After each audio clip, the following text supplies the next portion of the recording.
America is home to 33 million small businesses, the beating heart of communities across the country. And proof that the American dream is still alive. This is a show about those dreamers and doers and the communities they serve. Their real life stories. Their struggles and successes. Their grit, determination, and passion. And the people who fight to keep their American dream alive. I'm Alfredo Ortiz. I'm Elaine Parker. And it's time for another episode of Main Street Matters, America's small business megaphone. Hi, everyone, and welcome back to another episode of Main Street Matters, America's small business megaphone. I'm Elaine Parker with the Job Creators Network, and today we're joined by Jeremiah Poff. He is the Restoring America editor at the Washington Examiner. He has a great piece that's just been published discussing that millennials and Gen Zs are entering the workforce more educated and more productive than any other generation before them. Yet they're falling behind when it comes to homeownership and wealth building. Welcome to the show, Jeremiah. Thank you so much for having me. Well, I am a Gen Xer, so I think we're, of course, the most educated and the most productive and the most forgotten generation. Let's not forget that. It's true. People forget, we jump from boomers to millennials very quickly. Yeah. I think we're just too small of a generation in general. So, but the piece you wrote about how millennials and Gen Zs are more educated, more productive than any other generation, which I'll put a little asterisk next to, but they're falling behind economically. What do you think explains the disconnect? Well, I think that there's the way that the economy has been built over the last 30, 40 years, I think is a big departure from the one that my parents' generation grew up with. We went from an economy that was built primarily around production to one that's more driven primarily by consumption. And that's, there's nothing inherently wrong with that, right? But that can lead to some different ways and downstream effects. So that's why you see, major industrial towns from the Midwest, saw their economic engines move overseas, because it was cheaper to make things over there and then import them into the U.S. But when it comes to like generationally, specifically, young people, Gen Z, millennials versus, Gen X and boomers, I think one of the things that and I mentioned this in the piece, is that one of the things that's made this income and wealth gap grow so much is that housing affordability is not there at all. You can go live in, Flint, Michigan, if you wanted to, and you could buy a house there, but there's no economic engine there, so you can't live there. So then you go to Philadelphia, or you go to Washington, D.C. or New York City, where there is jobs and opportunity there, but then you can't afford a house. And so you're kind of caught in this, almost impossible situation where you have to either choose between owning your own property or having a job. And honestly, that's not a real decision, because you can't buy a house if you don't have a job, and you can't have a job if you don't have anywhere to live nearby. So the average price of a home, from what I've read, in 2018 was $200,000. Yeah, and it's like almost $400,000 now. It is $400,000. It hit $400,000 in 2024, late 23, 24 is when I read it. That seems unreal to me. And one of the big reasons why is that we stopped building houses. And especially after 2008, the market crashes, real estate value tanks. There was no incentive to build new housing because it was not profitable. And so you went a long period of time where there was still population growth, where you didn't build, where there was like no housing being built in major areas. Now, obviously there's other regulatory reasons and zoning things and YIMBYs and all that, and we can get into that. But as a broader trend, it stopped being profitable to build houses until relatively recently, because the market finally caught back up to where it had been before the crash. And, and that's a big part of why the wealth gap exists, because you have older people who own homes and don't want to sell them and they own starter homes in a lot of cases. I live in, in Northern Virginia, for instance, where I live, if you want to buy a 1,500 bedroom townhouse, which is a starter home for most families, generally speaking, you have to go and you have to come up with $600,000-$700,000. 20 years ago, you could buy that house for $150,000. And so what you see is the people who did buy that house at $150,000 in 1995 or whatever, they still own it and they still hold on to it and they don't want to sell it because one, if they sell it, then they have to go buy another house for $1 million. And two, there's no incentive to them to sell it because they can keep holding on to it so that eventually when they do sell it, they're going to make a whole lot of money. Yeah, and if they do have still have a mortgage on it, it's likely that the rates are much lower. Right. I mean, you're going to go from a payment of $300, $400, $500 a month to $3,000, $4,000 a month. So the incentive is effectively there to not sell your house, whereas and the starter home, now we're going to build a new starter home, even if you're just a builder, you're going to sell it for $400,000, $500,000, $600,000, and somebody on what was ostensibly a middle class income before can't really afford that unless they have at least two incomes. Well, I mean, when you think about baby boomers, she talked about more the economy was more manufacturing production driven, and we're now 70% of a consumption economy. I mean, that's what drives us, right? Mm-hmm. So when you think about what the path to home ownership is and how it's changed from baby boomers to now, I mean, can you talk about that difference? I think there's a direct correlation between the shift in a consumption economy from a production economy to a consumption economy, because when you have a production economy, there's an incentive for companies to subsidize and or encourage the building of housing near their factories, near their offices, because they need people to work there. And when you move to a consumption economy, you have far less of that because most of what you're trying to do is get people to buy your product. And you can do that anywhere. And so you don't really care where people live, and you don't really care how they're going to, do that, because they can buy your product whether they live in Flint, Michigan, or they live in Los Angeles.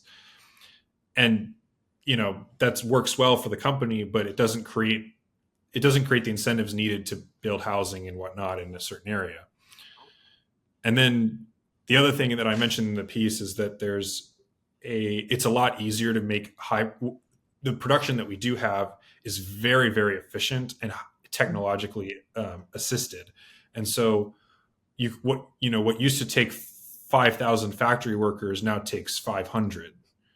And so you're still creating the same amount of wealth and value as an entity, whereas you need far less people to do it. And so you don't really need to focus on what am I going to do locally to create, incentives for people to move and live here.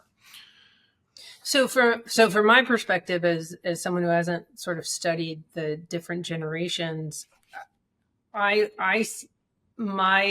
non-economic mind, I look at it and say, hey, I'm not an economist either. My gosh, the cost. Yeah, I'm going to talk to normal people listening. But my gosh, the cost of living is so high that I can't imagine. I remember my parents who were baby boomers talking about their first house that they bought in Fairfax, Virginia, where I was born. And their first house was something like $22,000. Unbelievable. I mean, that's insane. I mean, even adjusted for inflation, you're not talking like $120,000, $130,000, I think. Yeah. But the mortgage rates that they paid were like 13%, 14%, maybe 15%. I mean, it was in the teens. Mm-hmm. And so, I mean, those are just incredibly high. And then I know when we moved to Florida, I know exactly what they paid for the house. It was a 4-bedroom, 2-bath house with a pool, your typical Florida home. But it was in 1978. They paid $80,000 for the house. in 1990s, late 90s, they sold it for double. So think about the increase today. Less than 20 years, they made double their money on that house. Right, but people are making double their money on have been making double their money on houses, since, well, in the last 6, 7, 8 years. That's the expectation. Well, and I think that speaks to a big shift. I think people don't really, if you go back to when your parents were first buying a house in 1960s, early 1970s, that time period, we didn't think of housing as a real estate, as a appreciating asset so much as just a place that you lived. And if you had more, it was like having a car, right? If you had the money, you could buy a fancier car. Or if you didn't, you bought, the lower end models that would get you from point A to point B. That's still how we think about cars. It's just a mode of transportation. It's flashier if you're rich. With housing, it became from the place that you lived to now this is like a investment in the future that I can then sell for 2, 3, 4 times its value down the road to somebody who just needs a place to live.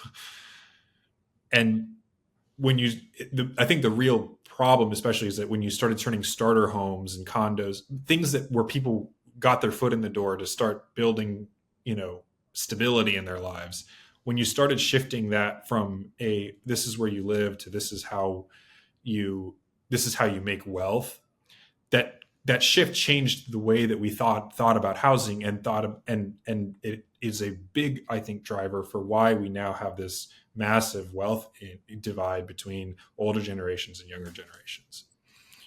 Well, I was going to ask you, are younger workers earning less than the previous generations, or we just have so much inflation? Because what you just said about housing and the inflation on houses, to me, it sounds like it's inflation that's our issue.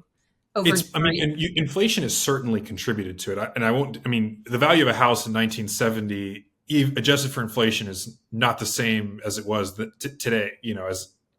It's just, you're right. That is absolutely consideration, but it's not the only one. And the real estate market has very rapidly outpaced the rate of inflation over the last 50 years or so. So you mentioned your parents' house in Florida, that they doubled their money in 10, 12 years or whatever it was.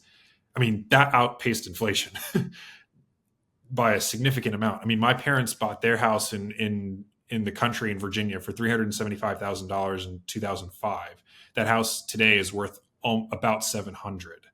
But it was like between 15 and 20 years before they sold it to double their money. In the last 10 years, we're seeing people double their money, triple their money, quadruple their money on homes in under 5 years. Sometimes, right. And most of the appreciation in my parents' house has occurred in the last 5, 6 years. There you go. In 2000, I think in 2015, 2016, their house was worth an extra 30, 40,000 from what they bought it. And now it's so much more. And that's an unsustainable. That's so unsustainable, because this is why I think that the right and conservatives, broadly speaking, need to kind of wake up to this issue, that wealth gaps are what drive revolutionary movements. Mm-hmm. And when you think you're doing everything right, and you're doing all the decisions, you're going to college, or you're learning a trade, you're getting yourself a stable job and saying, okay, now I'm going to get married, I'm going to have kids, and I'm going to provide for them. And then all of a sudden you can't afford a place to live, and you can't afford to buy groceries, because you start having to make decisions between groceries and school and that sort of thing. Those are all create a sense of anxiety and anger that I think is really what has defined the political movements of the last 10 years. Well, and I think when you say conservatives need to wake up to this, I agree, because I agree there's a problem. When you look back at the student loan bailout that the Biden administration wanted, to move forward with, and did with their workarounds, even in spite of what the Supreme Court came back and said. When you looked at polling on that, it was well over 60% of Americans agreed with assisting, if not bailing out, these people carrying these loans because they can't begin their life. They can't move Right. on with their life. Now, did I agree with helping these students who were carrying these loans for 10, 20, 30 years and getting nowhere and paying them down? Yes. I just disagreed with how they were approaching it because I don't think that they were dealing with the root cause of the problem. So if you deal with the root cause of the problem and then you give them assistance, I would have been okay with it in that order. But I didn't agree with just because it didn't solve the problem of what the colleges and Right. I mean, universities. you're still going to have, everyone who's still going to college was still going to take on absurd amounts of debt and be With weighed down by that for 20, 30 years going forward. or have expectations of more bailouts. Like we were never going to be done with the bailout because the universities were going to say, ka-ching, thank God. Right. Exactly. We can keep raising tuition, keep hiring, administrators. We can keep building Taj Mahals, and no one's going to stop us, and the government's going to bail these kids out. So it's awesome. But you speak to some, but you said the 60%, poll, people supported it to some, that issue right there, I think speaks to the fact that people recognize that the way that people are starting their lives today, young people are starting their lives today after they got their 4-year degree and they're ready to, enter the workforce, is so vastly different than what it was even 20 years ago. And where, when I was on the education beat, I did a piece like comparing how like the average amount of student debt and the average tuition had grown over the last 30 years. And it's astounding. Even in the early 2000s, where it had already gone up a substantial amount, it's even more absurdly high today. Yeah, look, I made decisions, and my family made decisions. My parents was to stay in state. Do things as inexpensively as possible because my parents said to me, the greatest gift I could give you is to help you graduate debt free. Yeah. And so I told my children the same thing. The greatest gift I can give you is to help you graduate debt free, but I can't do it if you're going to go out of state to a school that is $30,000, $40,000, $50,000 a year. It's not even going to happen. Florida is unique in that we do have a very good university system, and it's very affordable here to go to college. It is the living expenses, going back to your housing issue, but the living expenses that are so expensive in going to college. So my kids understand that now, especially the one that just got married and bought her first house and everything like that, understands that the mortgage person was like, oh my gosh, you're like nearly debt free. Actually she was debt free. She didn't even have a car payment at that point. When she was going through the mortgage process, no student loans. And the mortgage person said she just doesn't see that in young people today. And so that is the moment that at the time she was 23, 24 years old, buying her first house. I don't think that's happening for 23 and 24-year-olds right now. It's very, very rare. And it largely depends on where you live. Yeah. Well, yes, for sure. I went to a small Catholic school in Eastern Ohio in Steubenville, which was at one point a major steel and coal, industrial town. And today is completely dilapidated it's hollowed out. And the main economic engine of that town is the university at this point and the healthcare system, because that's always the case. But one of the things that I've seen, people that I graduated college with, they go back there looking for community and, trying to get jobs at the university or something, because they can afford to buy a house there for $70,000, $80,000. But then you look at the house and it was built in probably 1920 and it's in horrific disrepair. So you end up spending another $40,000, $50,000 to just get it livable. But you have to live in this, and you're all you're doing is counting on getting a job at this one economic, driver in the community. Whereas the people who had, roots in that town for generations, they've all left if they could, or they're trapped in their house because they can't leave because they can't afford to sell it. Well, I think so. So that's a point that I think I haven't examined as closely. I mean, I loosely knew it because we have a small business owner, a manufacturer who's in Western Pennsylvania, rural area, actually Somerset, Pennsylvania, right near where the 9/11 plane went down, not too far from where his facility is. It's a small town. He employs about 150 to 200 people at any time, from janitors to chemical engineers. So there's a lot of jobs available at different levels. And he saw the youth leaving the town because there was no economic driver there. And one of the things that, say, like the Tax Cuts and Jobs Act did for him was it allowed him to expand his facility, to hire more people, pay higher wages. And one of the biggest things that he always focuses on about what the Tax Cuts and Jobs Act did was it allowed him to offer, for the first time in the 15 years that he'd had the company, 10, 15 years, to offer a 401k. So now you're talking careers all the way to retirement, because they can actually put money away. He can match all of those things. And he said the reason why that was so important was because the youth was leaving the town, and I needed to take responsibility as an employer to become an economic engine and create that. And so now, not just because of him, but other employers were, but he's considered large. So all of those factors that you're talking about are so important. And so when you look at government policy, Tax Cuts and Jobs Act was a great incubator for doing that. And if we could see more things like that happen, again, Western rural Pennsylvania, and he's created an economy that can keep a town alive.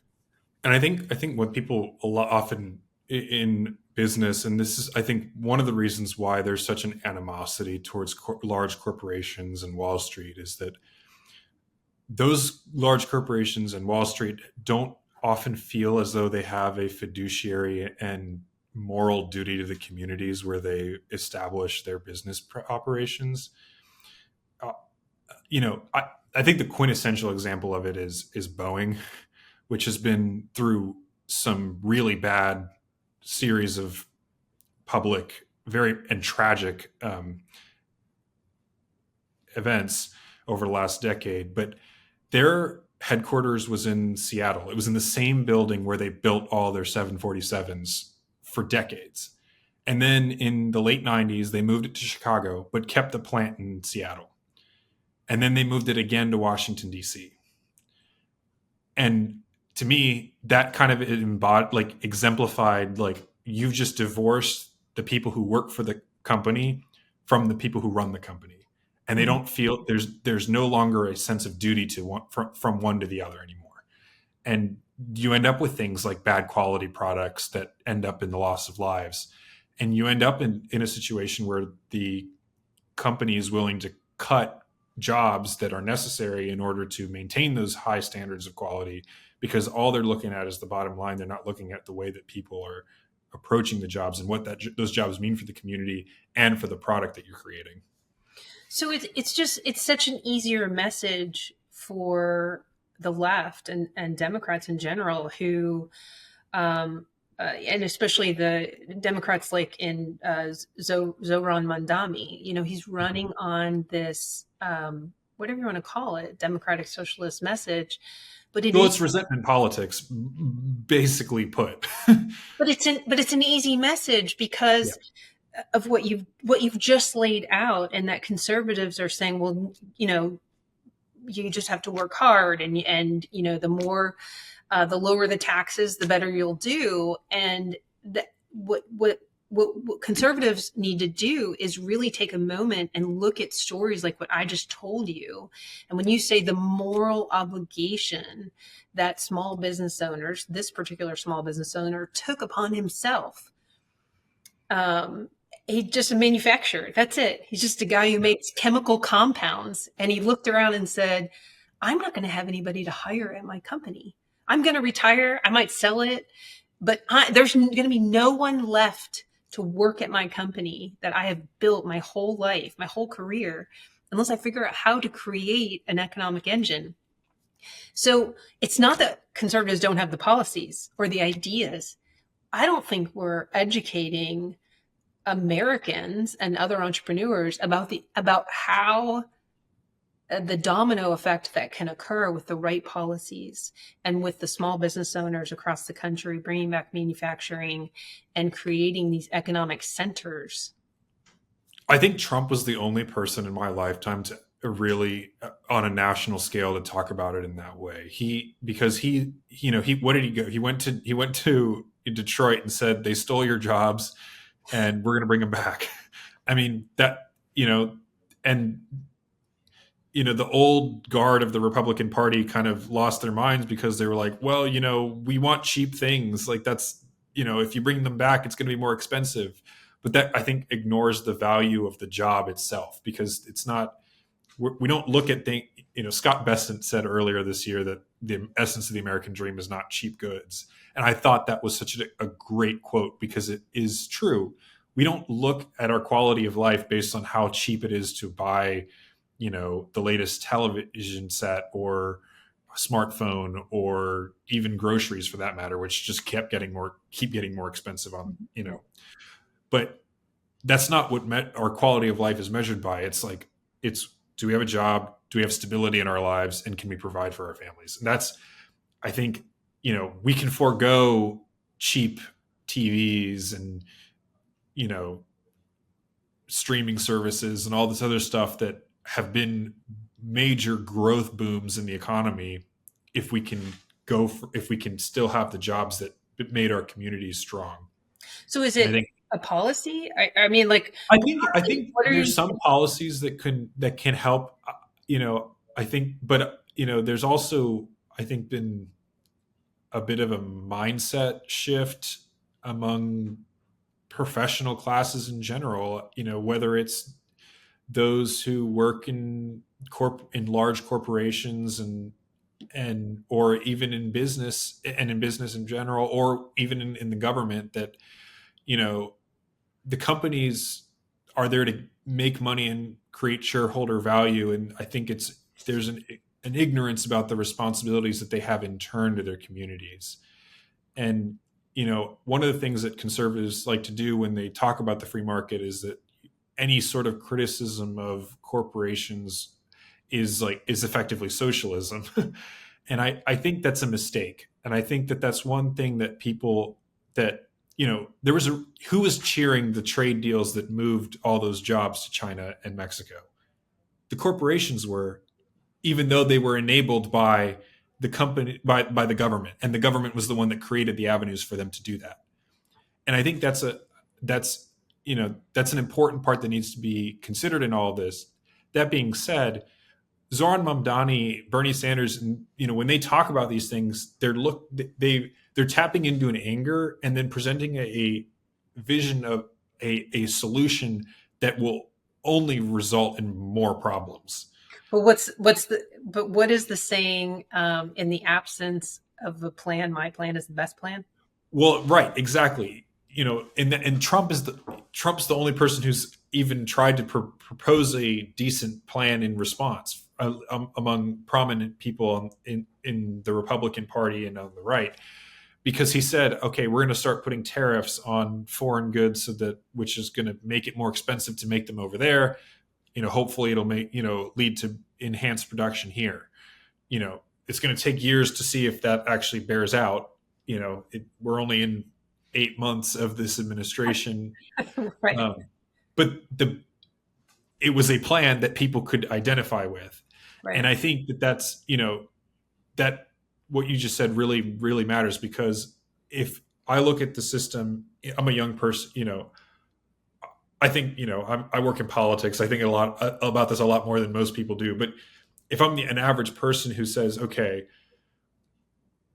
I've seen, as I was growing up, I've seen the quality of life in my town decline. And now that I'm old enough to have a job, I can't find one, even though I've tried to do everything right.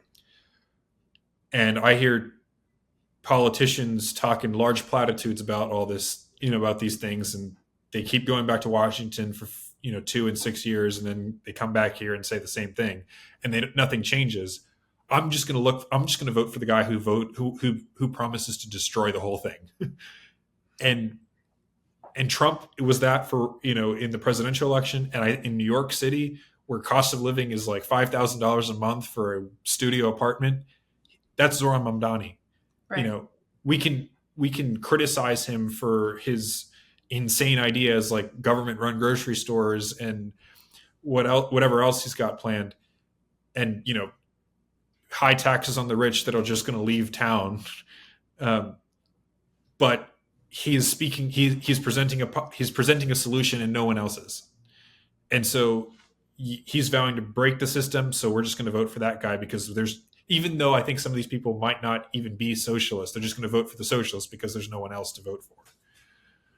Well, I think it's not just policy, because I do think that policies that have come out of the Trump administration, I think there are really good ideas on the conservative side. I think that they don't go far enough, and you're right, Trump's probably come the closest to connecting the dots that you have uncovered. And yes, you think about it more than most people probably because of your age group, but also you're living it. And then you also see the politics up front. So for you can connect all those dots. I think telling the stories of these small business owners, and I do think it's small business owners. I'm certainly not an apologist for big corporations. I mean, I've gone toe to toe with policies that helped big corporations, in spite of who founded us.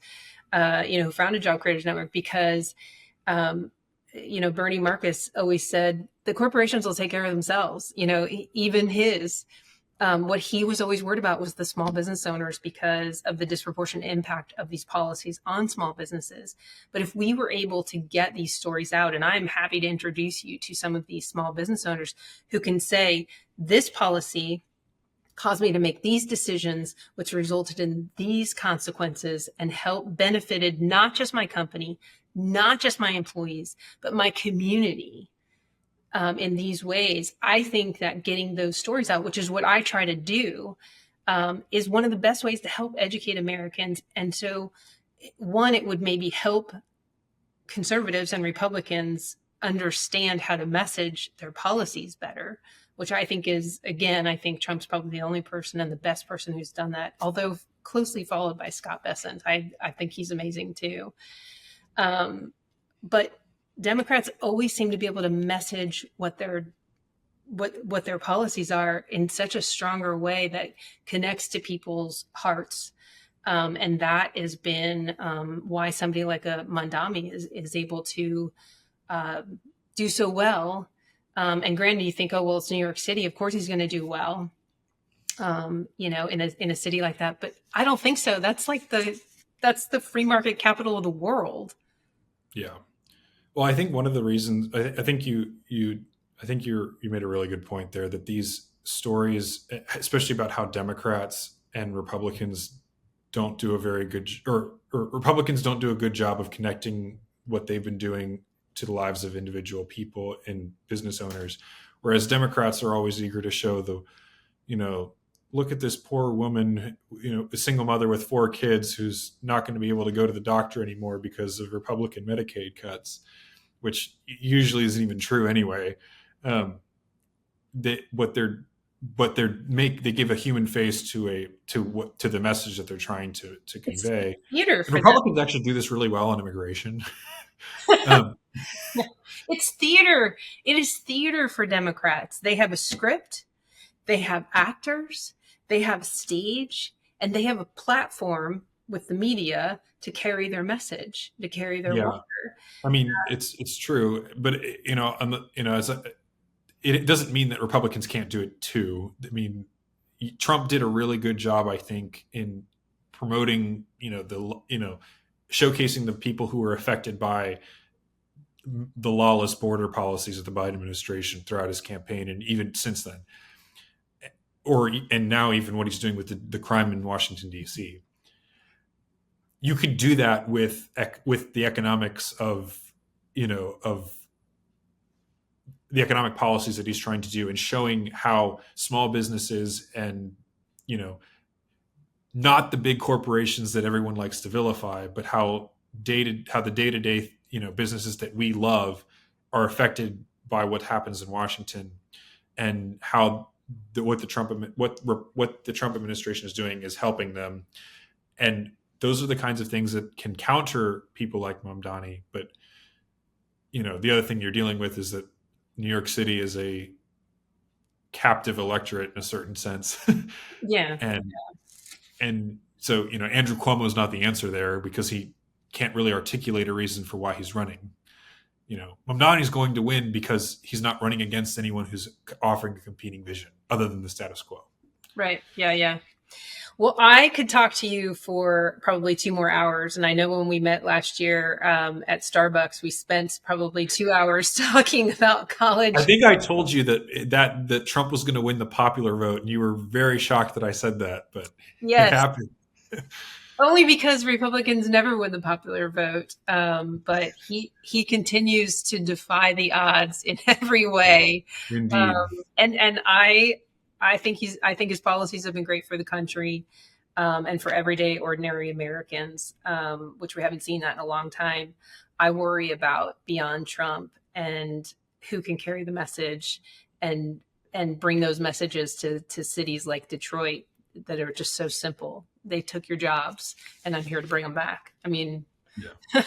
It's so easy. Well, I'd love to have you back, because I think there's a lot of topics we could have covered, but we're out of time today. Tell everyone how they can follow you and your writings at the Washington Examiner. Well, first, you can always check the Washington Examiner website and subscribe. I'm also on X at JJ_Poff, so I usually post my pieces on there. But both of those are good ways. We also have a lot of great content at the Washington Examiner too, so I'm not the only person that writes there. So. Definitely not. Great content at the Washington Examiner for sure. Well, Jeremiah, thanks so much for joining us today on Main Street Matters, America's small business megaphone. And thank you all for taking the time to tune in. Main Street Matters is part of the Salem Podcast Network. New episodes debut every Wednesday and Friday. You can subscribe to the show wherever you get your podcast from, and we'll be back soon with another episode. Bye for now.